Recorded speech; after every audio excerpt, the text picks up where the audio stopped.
Karibu tena katika chaneli yetu siku ya leo. Na leo nitakuwa na mambo machache ya kuzungumza na wewe ndugu mpendwa ambaye umekuwa na moyo wa kuguswa kufanya huduma kwa jamii. Ni jambo jema sana kuwakumbuka wahitaji na kuwasaidia na kujitolea katika changamoto zao. Lakini ningependa kushauri mambo kadhaa ambayo ni ya msingi sana pale unapokuwa ukipanga kwenda kuwatembelea au kuwaona wahitaji. Wengi wamekuwa wakifanya jambo hili hasa msimu huu wa sikukuu kwa kujitolea na kugusa mahitaji ya wale wenye uhitaji. Wahitaji wako wa namna nyingi. Ninaweza kutaja wachache kama watoto yatima ambao wanalelewa kwenye vituo, kuna wagonjwa, kuna wazee, kuna wafungwa na watu wengine wasiojiweza.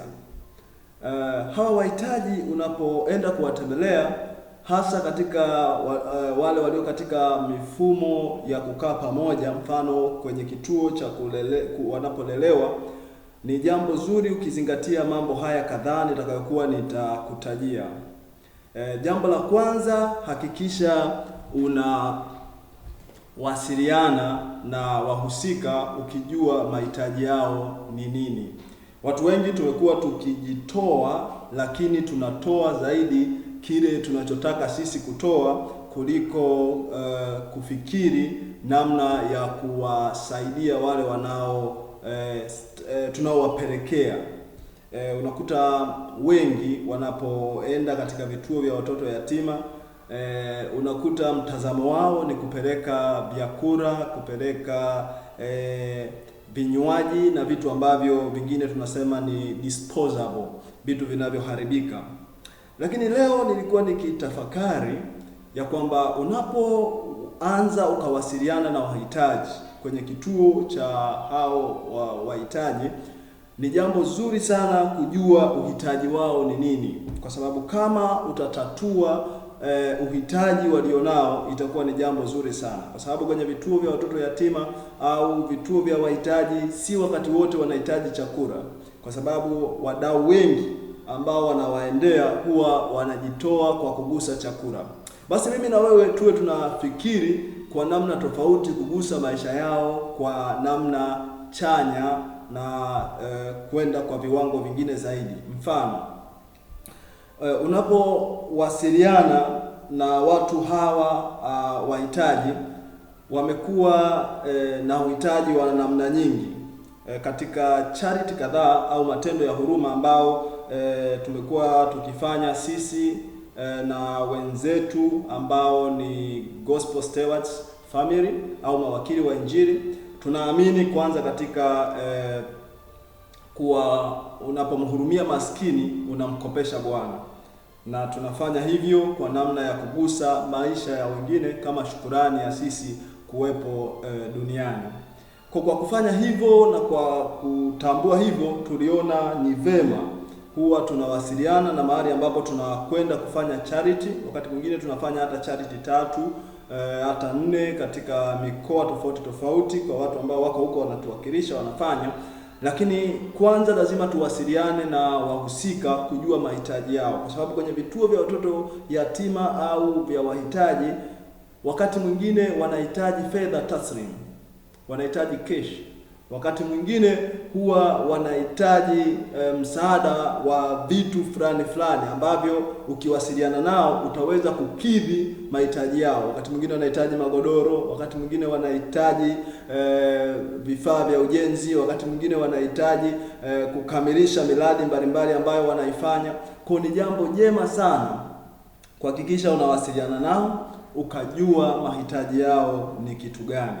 Kwa kama unajipanga kwenda kuwaona wahitaji, hakikisha unazingatia jambo hili, kwenda kugusa uhitaji ambao wanahitaji nao. Lakini usifanye tu ili mradi wewe unajisikia, usipeleke kila mmoja akapeleka juice, kila mmoja akapeleka michele. Mwisho wa siku unakuta haujawasaidia, bado anabaki kwenye changamoto ile ile. Mtu ambaye hana nguo ukimpelekea mchele umemsaidia kwa jambo lingine, lakini kama si jambo ambalo lihitaji kwa wakati huo, hujamtoa kwenye uhitaji wake, au unamfanya hata huo mchele wako uliopeleka basi auze kwa bei hata ya hasara ili walau wakapate nguo, ambalo jambo ambalo ungemuuliza ungekuwa na uhakika wa kwamba unaenda kutatua changamoto 1, 2, 3. Na jambo lingine, kama Mungu atakubarikia, usiishie kufikiri jambo la namna moja la kufanya kitu cha kuharibika peke yake. Fikiri kutatua changamoto za kudumu. Kama eneo hilo ambalo unaenda kuwasaidia kuna kitu unaweza ukafanya cha kudumu ambacho utakuwa umetatua changamoto yao ya kudumu, utakuwa umefanya jambo kubwa sana kuliko ukitatua changamoto ya muda mfupi. Kwa sababu kama utakwenda kutatua changamoto ya watu ambao ni ya muda mrefu ya kudumu, utakuwa umewasaidia sana kugusa maisha yao.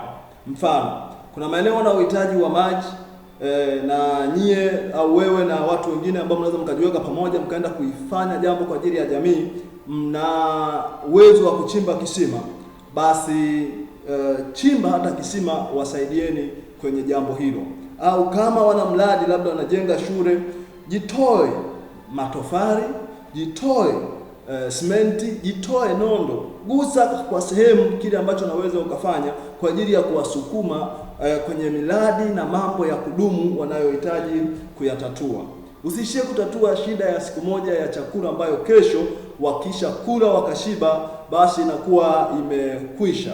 Tatua matatizo ya kudumu. Kuna walezi, mfano wa watoto wale ambao nao wanahitaji vile vile, kuna nguo wanahitaji, kuna fedha wanahitaji, kwa sababu wanapokaa na wale watoto vile vile nao wana mahitaji binafsi. Kwa kama utawafikia au katika budget ulionayo, acha cash kidogo kwa ajili ya kuwashika mkono wale walezi, wale wanaosimamia vile vituo, utajikuta umekuwa baraka sana, umegusa jambo kubwa sana. Huu ni mtazamo ambao naamini kila mtu anayekuwa na moyo wa kuisaidia jamii au kugusa maisha ya wahitaji akizingatia, tutakuwa tunafanya jambo kubwa zaidi kwa jamii zetu na kuwasaidia wahitaji kwa namna chanya.